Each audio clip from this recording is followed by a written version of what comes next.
ano, dinala na kami sa fiber.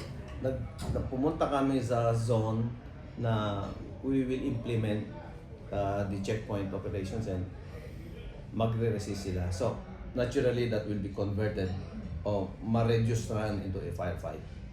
Okay.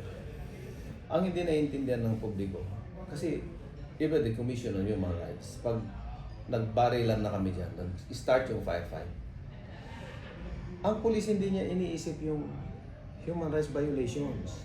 Hindi mo isipin yan.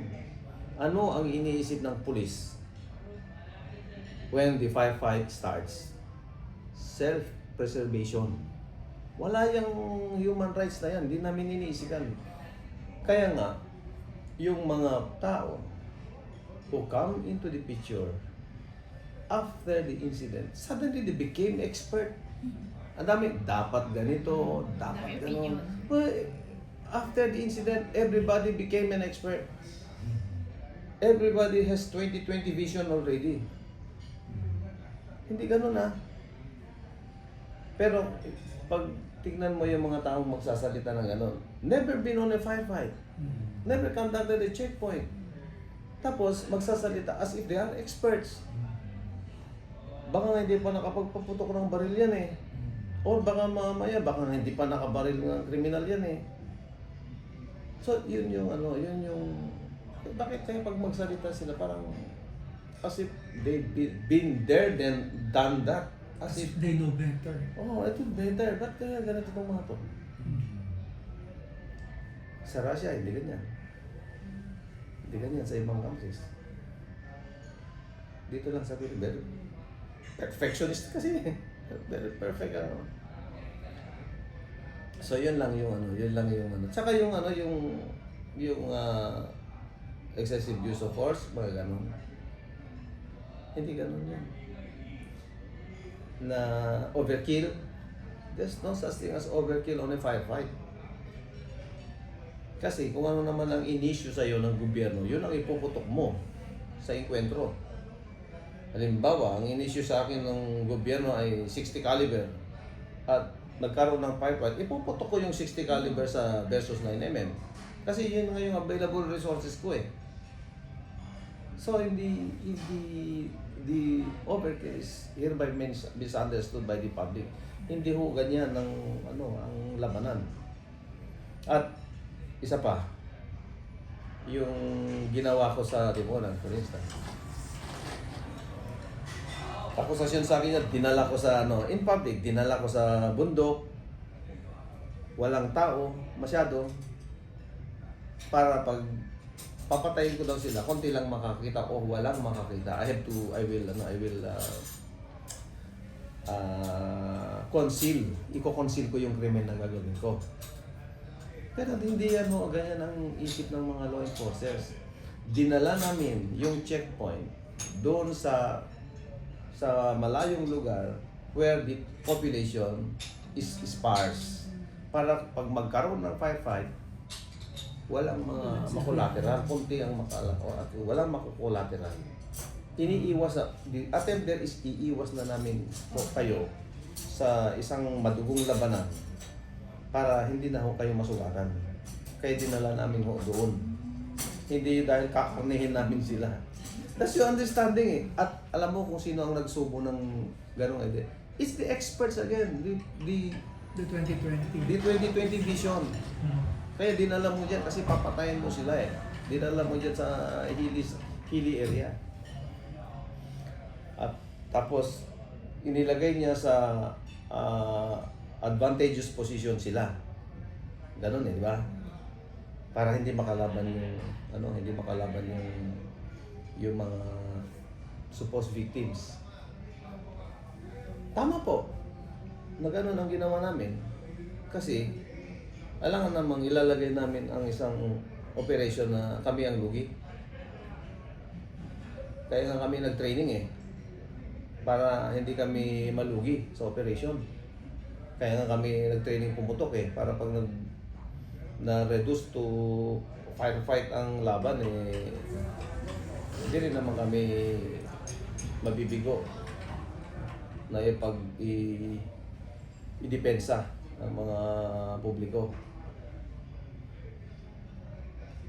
Hindi ko alam kung na gano'n yung... Okay naman po. yung And last po for me, kasi hindi lang naman para sa pulis ang docu, makikita rin siya ng general audience. Opo. Ano yung klaseng mensahe na madaling maintindihan ng tao ang gusto nating maiparating gamit ng docu na ito? na sa ano sa law enforcement side, there's a struggle. May struggle lagi sa pagiging law enforcer. Lalo na kung nasa operation siya, operatiba ka.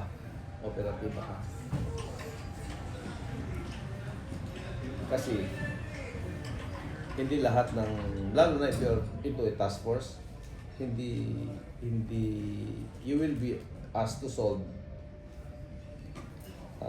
problems that it can't be done by local policemen. Kaya nga ipinasok yung task force eh. Kasi hindi na kaya ng police trapiko. Hindi na kaya ng police trapiko yan. Bakit hindi na kaya ng local policemen? Kasi beholden sila kay mayor, beholden sila sa mga mayaman sa area na yan, beholden sila kung sino-sino mga Poncio Pilato dyan. Nakakuha na sila ng mga supports at sa Filipino culture, nahiya na silang hulihin. Or, worst part of it, baka nagkaroon na sila ng alliances. Kaya pumasok ko kami. Kaya pumapasok ang another set of policemen, and we call that task force. And we come up with a case operational plan. So yun yung hindi maintindihan ng publiko. Bakit siya, pasok siya ng pasok?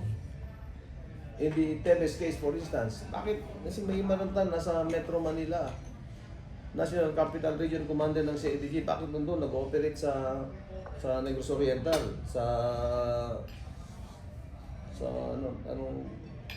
Santa Catalina, and kalimutan ko na yung bayan ni Tevez sa city.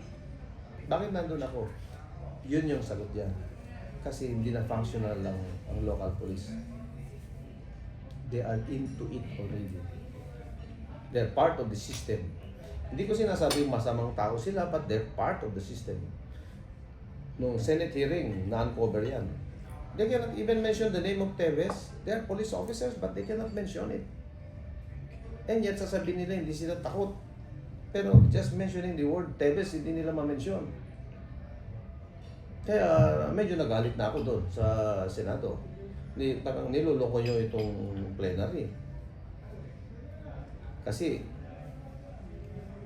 kayo mismo, local policemen kayo, wala tayong diferensya. You can secure warrants also by yourselves. Pwede kayong mag-apply ng search warrant and implement it by yourself. Pero hindi nyo ginagawa. Bakit? Bakit hindi nyo ginagawa? Dalawa lang yan. Takot kayo o kumikita kayo dyan. Kaya kami ang gumawa niyan. Hindi ibig sabihin hindi kami takot. May takot din kami konti.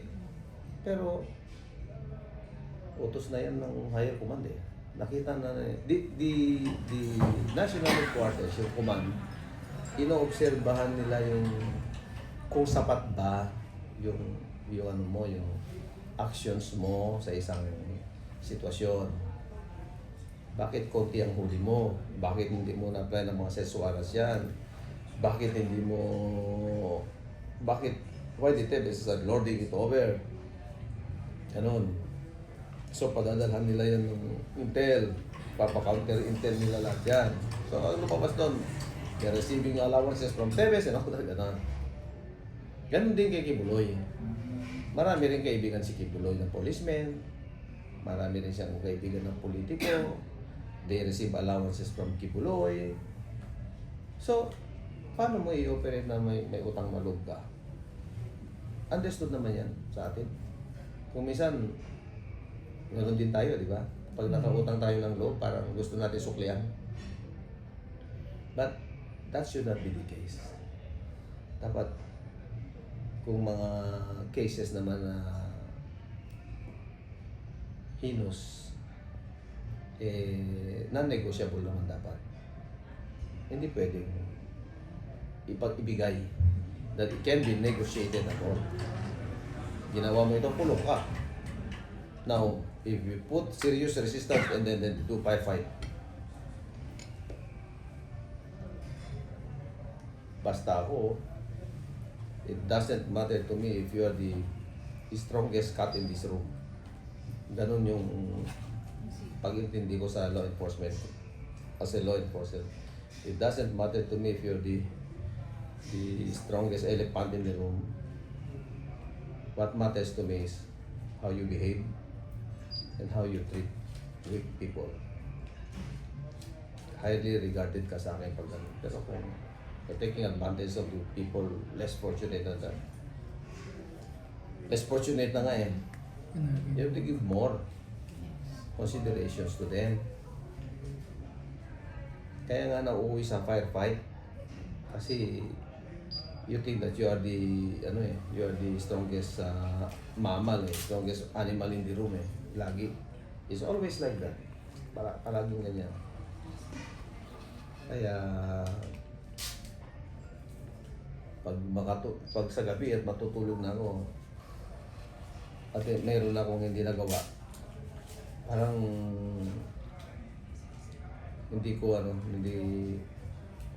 nagampanan yung dapat kong gampanan, na I have lost by being a law enforcer because I was not able to respond to a situation that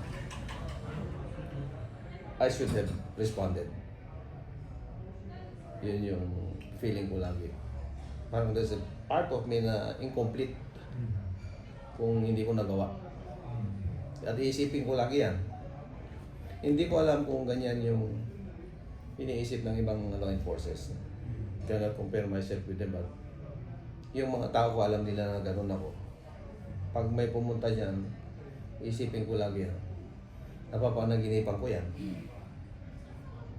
This passion, I think I'm obsessed. Or maybe I'm possessed. Na I want to solve it. I want to solve. Tapos na challenge ako, parang laki-laki mo na. Bakit nakatayo ka pa?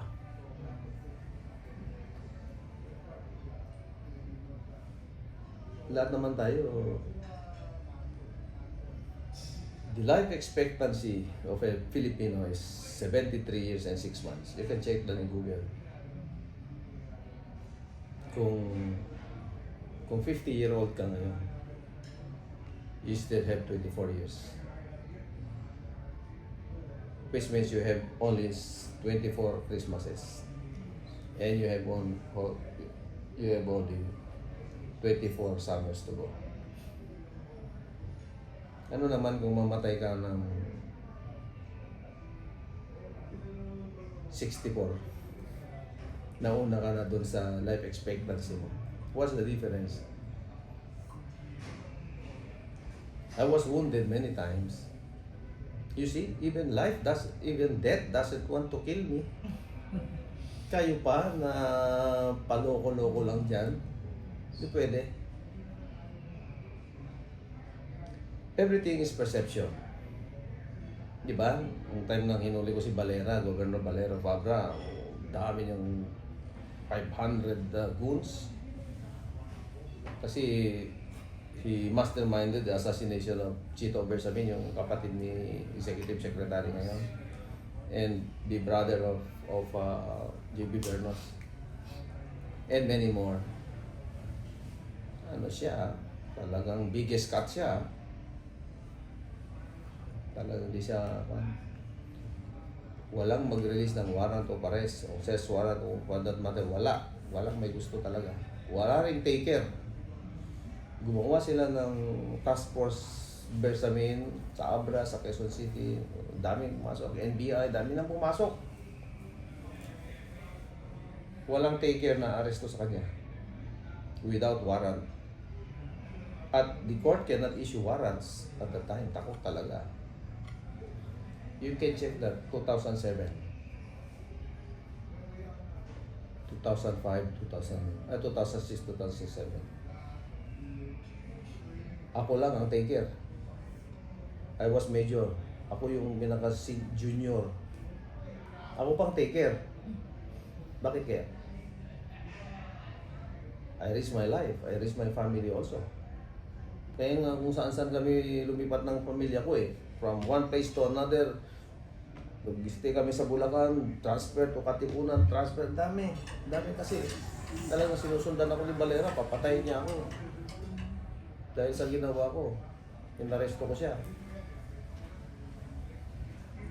Marami na rin akong experience sa kanya. Kaya nga sabi ko, even death doesn't want to kill me. Kaya nga ang paborito kong poem eh, poem eh yung Invictus. Ha? Yung Invictus. My head is bloody, but I'm down.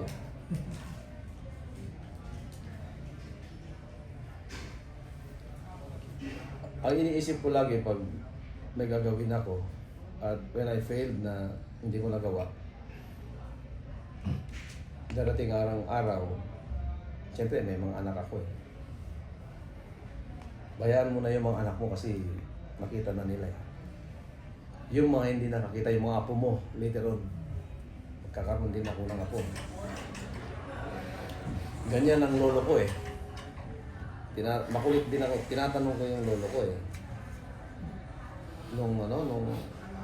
Nung malakas ka pa, matapang ka ba? Yan ang mga tanong ko sa lolo ko. Pag mayroon bang nanggugulo dyan, inaawat mo? Oo. Yan, sabi mo. Tatanungin ko sa iba, oo naman, matapang daw yung lolo ko. May pinagmanahan. Siguro na.